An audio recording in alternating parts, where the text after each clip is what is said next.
बिस्मिल्लाहिर्रहमानिर्रहीम। Chapter 24 CrPC शुरू कर रखा है। आज हम सेक्शन 343 उसको देखेंगे और उसके बाद उसके साथ 344 जो सेक्शन है उसको हम पढ़ेंगे।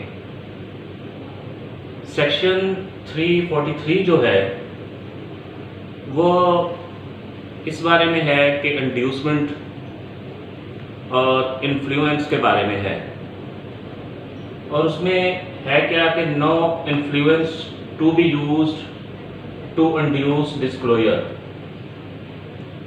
यानी किसी मुल्ज़म पे जो अंडर ट्रायल है, उसका ट्रायल हो रहा है या इंक्वायरी में है, तो उसके ऊपर किसी किस्म का इन्फ्लुएंस जो है इस्तेमाल नहीं किया जाएगा। मतलब उसको असर और सूख के तहत इस तरफ नहीं लाया जाएगा कि आप ये बयान दो या आप ये बयान ना दो, यानी उसको किसी किस्म की प्रेशराइज नहीं किया जा सकता, उसको कोई इंड्यूसमेंट भी नहीं दी जा सकती। लेकिन उसमें एक एक्सेप्शन है जो कि सेक्शन 337 और 338 वाली है, अप्रूवर वाली, और वो इसमें बयान कर दिया गया है कि उसके अलावा, यानी वो एक्सेप्शन में आ जाता है, उसमें वादा माफवा में ये चीज़ आ सकती है। उसके अलावा किसी और मुल्ज़म को ये इन्फ्लुएंस के तहत कि उसको डिस्क्लोजर करे किसी चीज़ का, या वो किसी चीज़ को रोके रखे, यानी उसको बयान ना करे।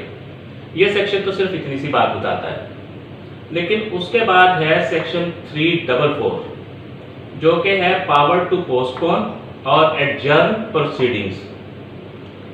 ये बेसिकली सेक्शन है रिमांड के बारे में। जब हम रिमांड की बात करते हैं तो रिमांड के सेक्शन दो देखने वाले ज़रूरी हैं।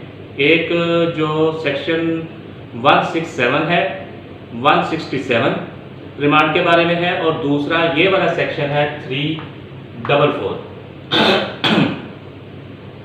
तो इन दोनों सेक्शंस को, जैसे कि 167 की बात करें अगर हम, तो वो भी रिमांड के बारे में है। पहले हमें रिमांड का कॉन्सेप्ट जो है थोड़ा सा वो क्लियर होना चाहिए कि रिमांड है क्या। रिमांड मतलब ये है कि किसी को टू सेंड बैक, यानी अगर एक मुल्ज़म है, लीगल लैंग्वेज में अगर देखें, एक मुल्ज़म है to send back his custody to police, यानी फिजिकल कस्टडी उसको दे देना, वापस दे देना। या इसी तरह से अगर देखा जाए कि एक शख्स जो है वो जेल में है, जुडिशल कस्टडी में है, वो किसी तारीख पे कोर्ट में आता है और कोर्ट से उसको वापस जुडिशल रिमांड पे जेल भेज दिया जाए, तो वो रिमांड कहलाता है, यानी टू सेंड बैक। तो दो किस्म के रिमांड की बात हुई है। अगर हम बात करते हैं सबसे पहले रिमांड की, क्योंकि बात कर रहे हैं, तो 167 जो है उसका थोड़ा सा रेफरेंस ले लें, हम उसको थोड़ा सा क्लियर कर लें। जब भी किसी मुल्ज़म को अरेस्ट किया जाता है तो उसकी फॉर्मल अरेस्ट जब डल जाती है तो पुलिस उसे पाबंद होती है विदिन 24 आवर्स मजिस्ट्रेट के सामने पेश करने का। यानी उसको अरेस्ट किया, क्योंकि इन्वेस्टिगेशन 24 आवर्स में कंप्लीट नहीं हो सकती, तो कोर्ट में उसको लेके जाया जाता है मजिस्ट्रेट के पास। मजिस्ट्रेट साहब जो हैं वो फर्दर उसका रिमांड देते हैं, और रिमांड देने के लिए एक रिक्वेस्ट की जाती है इन्वेस्टिगेशन ऑफिसर की तरफ से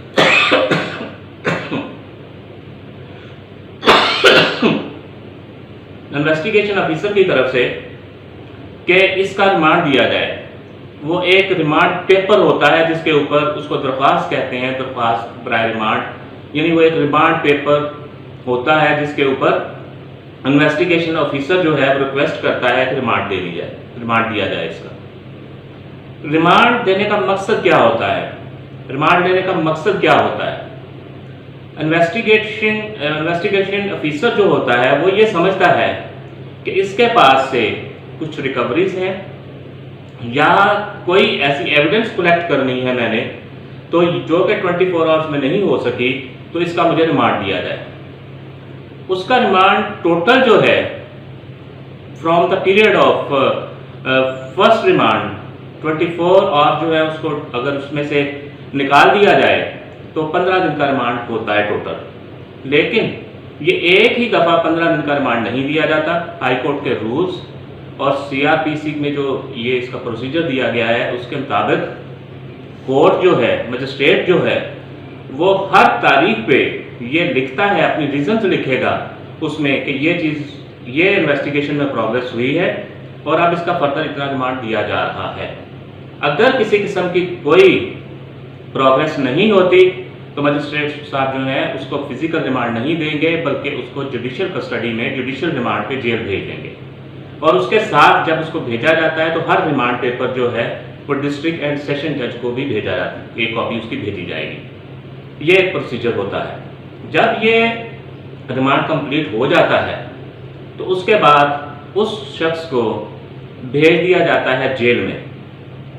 अब लॉ जो है वो ये भी कहता है कि जो एक रिपोर्ट होती है अंडर सेक्शन 173 CRPC, जिसको हम आम ज़बान में चालान भी कहते हैं, अगर चालान नहीं आता तो जज साहब, मजिस्ट्रेट साहब जो हैं वो ऑर्डर करते हैं कि हर तारीख पे, यानी हर 14 दिन बाद उसे कोर्ट में पेश किया जाए। वो भी एक रिमांड है, वो जुडिशियल रिमांड है। जुडिशियल रिमांड पे मुलज़िम जो है हर तारीख में कोर्ट में पेश होता है।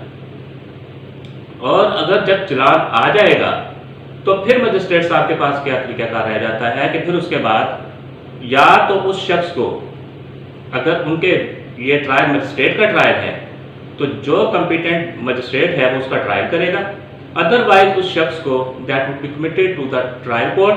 अगर वो सेशन कोर्ट है, ट्रायल के लिए उसको वहाँ भेज दिया जाएगा, उसका जो चालान है वो उधर सेंड कर दिया जाएगा। तो अब ये सेक्शन जो है, सेक्शन 167 जो है, वो इन्वेस्टिगेशन ऑफिसर के पास, पुलिस जो एक एजेंसी है उसके पास जब मुलज़िम होता है तो वो उस वक्त के लिए 167 है। जो टोटल रिमांड है वो 15 दिन का हो सकता है, उसका प्रोसीजर मैंने बताया।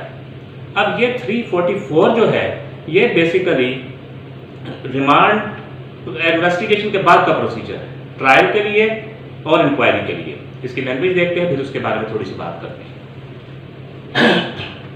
344 power to postpone or adjourn proceedings if from the absence of the witness or any other reasonable cause it becomes necessary or advisable to postpone the commencement of or adjourn any inquiry or trial, the court may, if it thinks fit, by order in writing stating the reason, therefore time to time postpone or adjourn the same on such terms as it think fit for such time as it considers reasonable and may by a warrant remand the accused if in custody।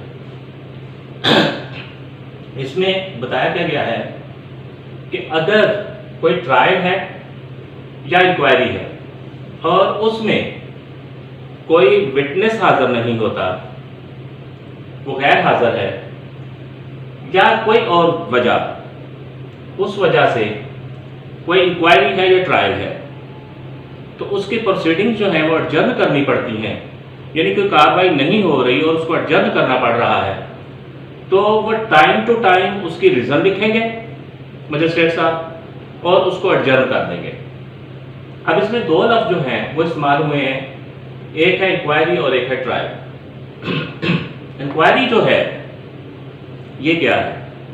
Inquiry के बारे में अगर हम देखना चाहें तो हम ये कह सकते हैं कि इन इंक्वायरी ऑफ एन ऑफेंस, यानी किसी भी जुर्म की जो इंक्वायरी है, that would not even and into the result of conviction और एक्विटल। यानी जब जो कोई इन्फेंस है, कोई भी मजिस्ट्रेट साहब उसकी इंक्वायरी कर रहे हैं, तो वो कभी भी उसका जब इख्तिताम होगा तो वो एक्विटल पे या कन्विक्शन पे नहीं होगा, या तो डिस्चार्ज होगा उसका रिजल्ट, और या फिर उसका जो उसकी जो इंक्वायरी हो रही है उसमें एक चीज़ तो ये आ गई कि उसको या तो डिस्चार्ज कर दिया गया या उसके ट्रायल के लिए फॉरवर्ड कर दिया जाएगा कि इसका ट्रायल होना चाहिए। यानी कन्विक्शन या एक्विटल नहीं है उसमें। ट्रायल में कन्विक्शन या एक्विटल होता है, उसका रिजल्ट जो है। हाँ, और जो एक चीज़ इसमें और है कि जो इंक्वायरी है वो ज़रूरी नहीं है कि किसी ऑफेंस के लिए हो रही है, वो ऑफेंस के अलावा किसी और मैटर में भी हो सकती है। तो ये कुछ चीज़ें, और जो ट्रायल है, जब कॉम्पिटेंट कोर्ट को चालान सेंड कर दिया जाता है तो कोर्ट फिर ट्रायल करती है। तो इन दोनों के लिए, इंक्वायरी और ट्रायल के लिए, किसी वक्त भी अगर विटनेसेस नहीं है या कोई रीजनेबल कॉज ऐसी है तो कोर्ट जो है उसको एडजर्न कर सकती है, पोस्टपोन कर सकती है उस टाइम के लिए जितना कोर्ट मुनासिब समझे। लेकिन इसमें जो ये रिमांड का बताया गया है, provided that no magistrate shall remand accused person to custody under this section for a term exceeding 15 days a time, यानी जब भी ये शख्स जो है इसको जुडिशियल कस्टडी में भेजा जाएगा तो कभी ऐसा नहीं होगा कि 15 दिन से ज़्यादा का रिमांड दिया जाए, यानी जुडिशियल कस्टडी में 15 दिन से ज़्यादा भेजा जाए, 15 दिन से कम से, यानी हर 15 दिन की डेट डाली जाएगी, 15 दिन का रिमांड दिया जा सकता है। Every order made under this section, ये सब सेक्शन 2 क्या कहता है, under this sub section by a court other than the high court shall be in writing signed by the presiding judge or magistrate. Every order, जो भी order इसमें पास किया जाएगा, यानी जब हम उसको 15 दिन की कस्टडी पे भेजेंगे तो हर ऑर्डर में क्या होगा कि वो लिखा जाएगा और प्रिजाइडिंग जज जो होगा, जो मजिस्ट्रेट होगा, उसको साइन करेगा।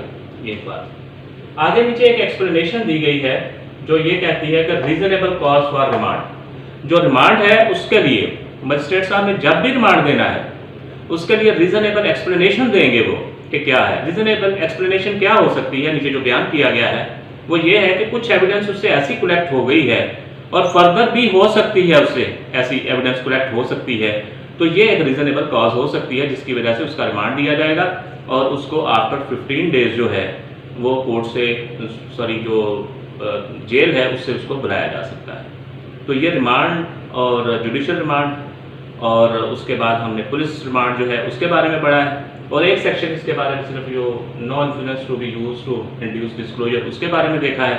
अगले लेक्चर में हम नेक्स्ट जो सेक्शन है उसको देखेंगे। उस वक्त तक के लिए अल्लाह हाफिज़, इजाज़त दीजिए।